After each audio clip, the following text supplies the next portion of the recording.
नाशिक महानगरपालिकेत संविधान दिनानिमित्त आज शपथ वाचन करून संविधानातील मूल्य जपण्याचा संकल्प व्यक्त करण्यात आला। भारतीय राज्यघटनेचे शिल्पकार डॉक्टर बाबासाहेब आंबेडकर यांच्या सन्मानार्थ दरवर्षी 26 नोव्हेंबर रोजी संविधान दिन साजरा केला जातो। लोकशाही दृढ करणे, स्वातंत्र्य, समता, बंधुता आणि न्याय या तत्वांची प्रेरणा मिळवणे यासाठी हा दिवस अत्यंत महत्त्वाचा मानला जातो। मनपाच्या वतीने राजीव गांधी भवन येथे सकाळी 11 वाजता शपथ वाचन कार्यक्रम उत्साहात पार पडला।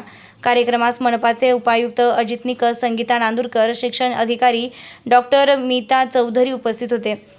संविधान शपथेचे वाचन जनसंपर्क अधिकारी योगेश कमोद यांनी केले। कार्यक्रमाला कार्यकारी अभियंता रवींद्र बागुल, स्वीय सचिव दिलीप काठे, प्रकाश साळवे, सुरक्षा अधिकारी रमेश ताजमपुरे, संतोष वाघ, गुणवंत वाघ, जयश्री गांगुर्डे, कैलास दराडे, सुनील इंगळे, महेंद्र केंद्रे, वाल्मिक भांदुरे, अनिल गवारे, विक्रम तिडके, मनोज गायधनी, विजय नचिते, पवन वझरे, रमेश पागे यांसह अधिकारी व कर्मचारी उपस्थित होते।